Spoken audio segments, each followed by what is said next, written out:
75%. Look, let that number really sink in for a second.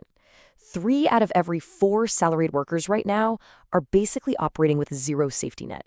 They are living entirely hand to mouth. If their paycheck just mysteriously stopped tomorrow, they'd immediately default on their EMIs, they'd skip rent, and they would be staring down the barrel of a massive financial crisis. It's an incredibly alarming reality for so many of us, but you know what? Today, we're going to fix that. Welcome to The Explainer. Today, we are breaking down absolutely the most vital step of your entire personal finance journey, and that is building your financial safety net. I'm really thrilled you're here, because by the end of this, you're going to know exactly how to shield yourself from all the crazy unpredictability of life, step by step. Let's dive in. So here is our super quick roadmap for today. We'll start with the unexpected financial crisis. Then we'll look at the 6-month thumb rule. After that, why not stock markets? Then, where to park your funds, and finally, balancing liquidity and returns. All right, let's jump right into part 1, the unexpected financial crisis, navigating life's unpredictable surprises. Listen, the reality out there is pretty harsh right now. Since 2022, over 37,000 employees in Indian startups have just been laid off. Poof, gone. And at the exact same time, rapid advancements in AI are seriously threatening to automate so many routine jobs across completely different sectors. And hey, even if your job feels totally 100% secure, external factors like geopolitical tensions, like, say, a sudden conflict between nations, can send shockwaves through the global economy literally overnight. The big takeaway here? Total job security is basically a myth. These unpredictable shocks are completely out of our hands, and honestly, we just can't afford to pretend otherwise. What's really wild is how completely unprepared most folks are for those shocks. Survey data actually shows that if faced with a sudden, massive financial need, 57% of people would react by just panic selling their long-term investments. Others said they take on toxic, high-interest debt or just casually skip their EMI payments. Look, this is a massive mistake. Breaking open your long-term wealth creation piggy bank just to pay for today's emergency is the absolute worst approach you could possibly take. You need a dedicated buffer. Which brings us nicely to part 2. The 6-month thumb rule. Let's calculate your safety net. Okay, let's get crystal clear on definitions here, because clarity is power.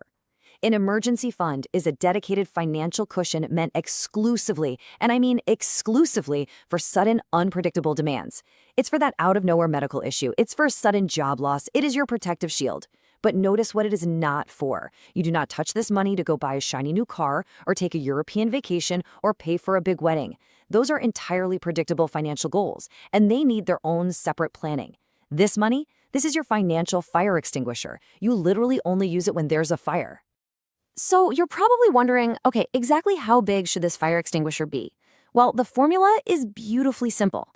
You just take your total monthly expenses and multiply that number by 6. Boom. That's your emergency fund target. Now, notice it says expenses, not income.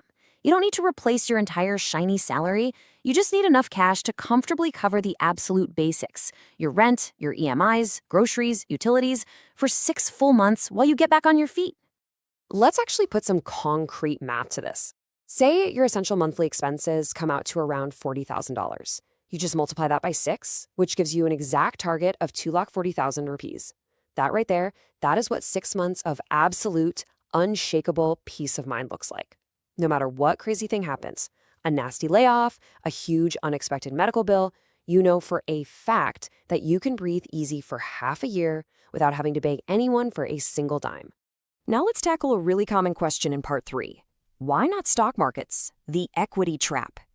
So especially for new earners, it is incredibly tempting to dump all this cash into the stock market. But you absolutely have to understand that you are managing 2 totally different financial goals here. Wealth creation, yeah, that belongs in the stock market. You leave it there for the long haul to chase high returns, and you just accept the high volatility. But an emergency cushion, that requires a fundamentally different mindset. It is a short-term need. You intentionally accept lower returns in exchange for ultimate stability and immediate access. Mixing these 2 things up is just a complete recipe for disaster. And honestly, history provides some pretty harsh proof of why this equity trap is so dangerous. Just look at the window between October 2021 and June 2022. The Nifty tanked by 16%, and the small cap index fell by a brutal 20%. Imagine losing your job during that exact window. If your $240,000 emergency fund was sitting in the market, well, suddenly it might only be worth $190,000. You'd be forced to sell at a massive, painful loss just to keep the lights on. The markets can drop hundreds of points in a single day just off a scary geopolitical news headline. Your safety net simply cannot, and should not, be subject to that kind of insane risk. All right, so let's get super practical. Part 4, where to park your funds. Let's look at the actual tools for your cash. So where should this money go? You've basically got a 3-step hierarchy of vehicles to consider. Step 1 is your humble savings account. It's absolutely unbeatable for same-day access, but it's pretty terrible when it comes to beating inflation. Step 2 brings in fixed deposits, or FDs, which give you insured, inflation-beating returns. And then step 3 involves liquid mutual funds, which are a slightly more sophisticated option if you want a little bump in returns while keeping volatility really low. Let's break these down a bit more. Fixed deposits are honestly a total powerhouse for emergency funds. First off, they offer guaranteed returns. Look, when inflation in India is hovering around 5–6%, leaving your cash sitting under your mattress literally means you are losing money every day. But right now, you can find FDs offering up to 9.1%, meaning your safety net is actually growing on its own. Second, they're highly liquid. Sure, there might be a tiny penalty to break them early, but some institutions even offer zero penalty premature withdrawals now. And the absolute best part, your money is insured up to 5 lakh rupees by the DIGCG, which is an RBI subsidiary. That means your money is safe, period. Now, if you're comfortable taking just a tiny step up in complexity, you've got debt mutual funds and ETFs. Liquid mutual funds can offer around 7% returns, and you typically get your cash by the very next business day, what they call T+1 liquidity. But hey, a massive warning here. You have to stick strictly to low-duration liquid funds. Actually, let me emphasize that. Do not go for longer-duration depth funds, or you're just inviting in the exact volatility we're trying to avoid.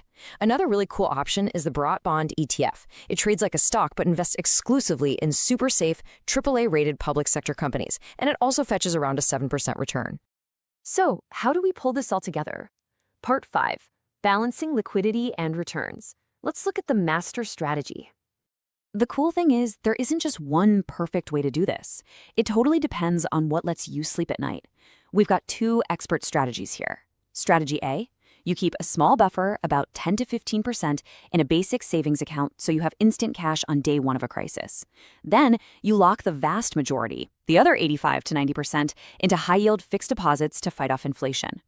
Strategy B is an even split. You put exactly 3 months of expenses into a savings account and the other 3 months into liquid mutual funds. Honestly, both are fantastic strategies because they prioritize immediate access while ensuring the bulk of your cash isn't just being eaten alive by inflation. This overview kind of acts as your master cheat sheet, summarizing the whole shebang so you can choose exactly what fits your vibe. On the left, savings accounts give you absolute zero-friction instant liquidity, but the returns are frankly miserable. In the middle, fixed deposits really hit that sweet spot. Fantastic returns up to 9.1%, zero volatility, and that amazing 5 lakh Rati insurance from the RBI, with just a 1 or 2 day wait to get your cash. And on the right, liquid mutual funds offer a really solid middle ground for returns, with a next day withdrawal time, though they don't have that government insurance wrapper. Mix and match these, and you've basically built yourself an impenetrable financial shield. As you go off to set up this fund, I really want you to keep this thought in your head. Look, we all naturally want our money to work as hard as possible, right? But the ultimate ROI, the true return on investment of an emergency fund, is not a percentage rate on a screen. It is the peace of mind of knowing that if your whole world turns upside down tomorrow, you don't have to borrow from family. You don't have to take out some sketchy high-interest loan, and you don't have to panic. That level of emotional and financial safety, it is literally priceless. So I'm going to leave you with one very direct, slightly tough question. I want you to think about this honestly, right now. If your paycheck completely stopped tomorrow, how many months could you actually survive on what you have immediately accessible? If that answer isn't 6 months, well, you now have the exact blueprint to fix it. Please don't wait for the crisis to arrive before you start building your shield. Take action today, calculate your magic number, and start funding that safety net. Thank you so much for hanging out with me in this explainer. Now go secure your financial future.